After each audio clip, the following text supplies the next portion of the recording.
దళపతి విజయ్ ఈ పేరు వింటేనే తమిళనాడు బాక్సాఫీస్ షేక్ అయిపోతుంది. కానీ ఇప్పుడు ఈ పేరు కేవలం సినిమాకే పరిమితం కాదు, రాజకీయాల్లోనూ ఒక ప్రభంజనం సృష్టించడానికి రెడీ అవుతోంది. అటు పొలిటికల్ ఎంట్రీ, ఇటు వరుస షూటింగ్స్తో మన ఇళయ దళపతి ఫుల్ బిజీగా ఉన్నారు. అయితే విజయ్ కెరీర్లోనే ఎంతో ప్రతిష్టాత్మకంగా తన అభిమానుల కోసం ఆఖరి కానుకగా వస్తున్న సినిమా జననాయగన్. ఇదే విజయ్ చివరి సినిమా కావడంతో ఫ్యాన్స్ ఈ సినిమాపై పెట్టుకున్న అంచనాలు ఆకాశాన్ని తాకుతున్నాయి.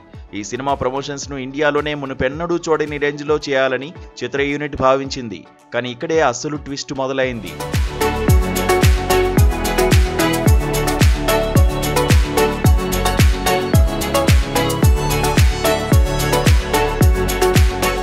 సాధారణంగా విజయ్ ఆడియో లాంచ్ అంటేనే అదొక జాతర.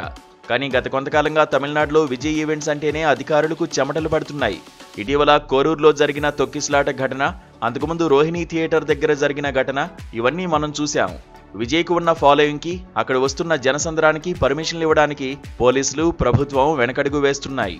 ముఖ్యంగా విజయ్ ఇప్పుడు పొలిటికల్ ఎంట్రీ ఇచ్చారు కాబట్టి తమిళనాడులో భారీ ఈవెంట్ అంటే రాజకీయపరమైన ఇబ్బందులు కూడా తలెత్తుతున్నాయి. అందుకే జననాయగన్ ఆడియో లాంచ్ను చెన్నైలో నిర్వహించడం దాదాపు అసాధ్యంగా మారింది. దీంతో టీం ఒక సంచలన నిర్ణయం తీసుకుంది. అందుకే జననాయగన్ ఆడియో లాంచ్ కోసం ఏకంగా మలేషియాను ఎంచుకున్నట్లు కోలీవుడ్ వర్గాల నుండి అందుతున్న సమాచారం. దీనికోసం కేవిఎన్ ప్రొడక్షన్ హౌస్ కళ్ళు చెదిరే బడ్జెట్ను కేటాయించిందట. కేవలం ఆడియో లాంచ్ మాత్రమే కాదు, ఇదొక ఇంటర్నేషనల్ ఈవెంట్లా ప్లాన్ చేస్తున్నారు.